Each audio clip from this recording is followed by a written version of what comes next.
Going to change this usual magenta theme to this to honor composer Devi Sri Prasad for making this song magical and iconic with only 4 notes. How does he do it? That's what we'll see in this episode. Welcome to the Suwai Sons channel. I'm Sukrish. Whew! Back in business. In order to understand why this tune with 4 notes is so special, first we must understand the typical item song and how this song is different. First of all, what is an item song in Indian films? These are songs which are not important to the plot, but they have catchy tunes and danceable rhythms, racy lyrics, and they often feature glamorous actresses doing these dance moves. Most of these item songs are like this. The woman sings something like, "Look at me, look at my bangles, look at my eyeliner," basically inviting attention from the men.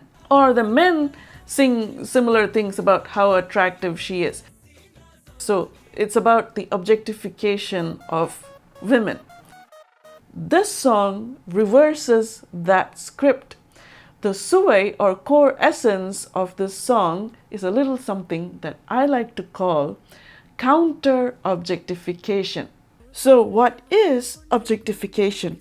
A lot of things make a person, right? So there's hopes, there's fears, dreams, life ambitions, likes, dislikes, many things make a person. But when you forget all that and reduce that person to what they can provide for you, that is objectification. And when 2 people do it to each other, that is counter objectification. Here's a real life example of counter objectification. A man goes to a used car dealership hoping to outsmart the salesman and buy the best car for the lowest price. And the salesman wants to sell off a bad car for a high price. They stop looking like human beings to each other. To the customer, the salesman starts looking like a deal, and to the salesman, the customer starts looking like cash. They end up objectifying each other, and that is counter objectification. And that's what's going on in this song. So there is this bar kind of establishment.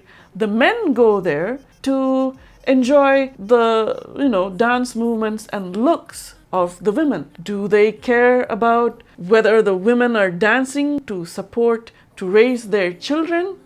No, not really. Are they worried about whether these women were forcibly sold into this establishment? No, not really. They're just focused, is this woman attractive to me? So the women are being objectified. And from the point of view of the dancing girls, the men are being objectified as well. So they're thinking, is this customer, is this man attracted enough towards me to throw money at me? So there's a counter objectification going on. Since this song is able to make us wonder if the objectification may be going on in both directions, it is unique among item songs in Indian films. And how do the lyrics and music work together to bring out this counter objectification? As for the lyrics, it works at 2 levels. At the direct level, the song seems to be saying that only men objectify women. And to illustrate this, they bring out the different characteristics of the women in each stanza. Like she might be wearing a sari or short skirts. She could be fair or dark, tall or short, plump or slim. It doesn't matter. In each stanza, the song says that men will always find an excuse to say that she is attractive in some fashion. It always comes back to this one point, that men objectify women, and the music also says the exact same thing in parallel. The tune goes like this. And that's it. That's the same tune for every single line, including the main line of the song. Solriya mama, Solriya mama. So we start from the home bass pitch. This is known as Shruti in the Indian musical system, or the tonic in Western system. And then you go to the highest pitch, second highest pitch, third highest, and then you come back to the home bass pitch. Na, na, na, na, na, na, na, na, na, na. So in every line, the music is creating a sensation of coming back to the same point. That's what the lyrics are doing, right? In every stanza, the lyrics say That the men keep coming back to the same point of objectifying the women. Perfect match. And even though it's so repetitive, it's not boring. How did they achieve that? Notice how the lyrics are very much like everyday speech, especially in the first two lines of every stanza. There is nothing poetic in the lyrics like, oh, she's like the moon or she's like his universe. So let's try saying those lyrics like speech. கலரா இருக்கும் பொண்ணை பார்த்தா கணக்கு பண்ண துடிப்பாங்க. கருப்பா இருக்கும் பொண்ணை பார்த்தா கலையா இருக்குன்னு சொல்வாங்க. See how the pitches in your voice change.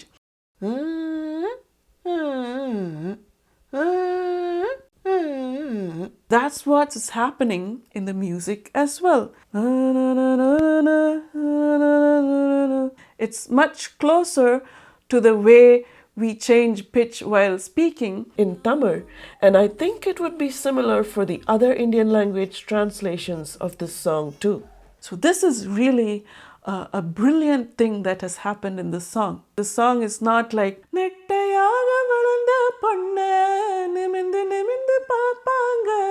if the song had a regular tune like that and that tune repeated in every single line of the song, it might bore us. So maybe the reason that we're not feeling bored by the repetitions in the song is because it feels natural to us according to our speech patterns. And the last final clever thing in the lyrics I would like to say to you is this.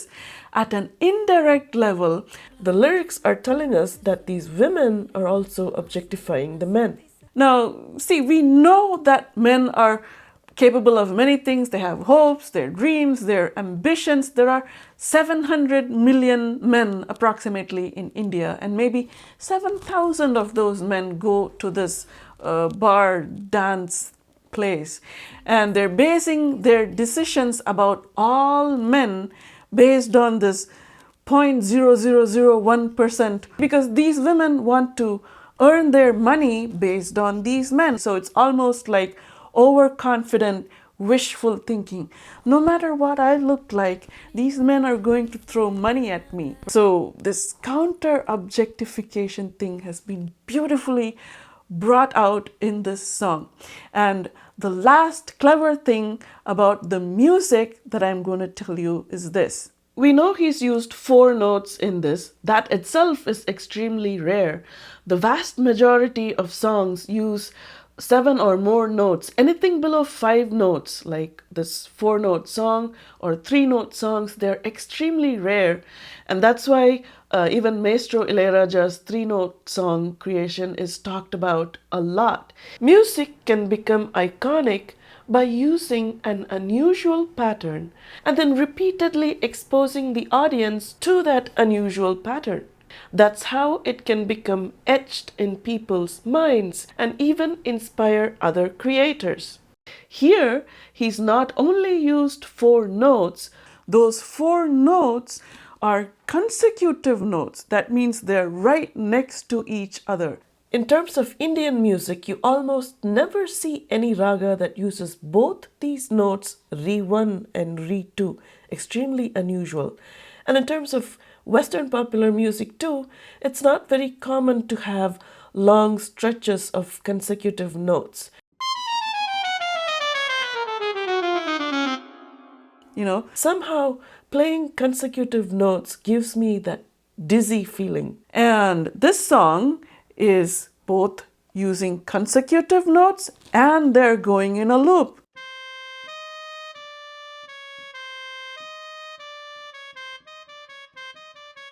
And so it creates this dizzying or hypnotic or trance like sensation. And he's used it repeatedly in the song, and it has gotten into our subconscious minds. And I wouldn't be surprised if some other composer uses these four notes in any situation where there's like a trance like sensation, like this retro scene.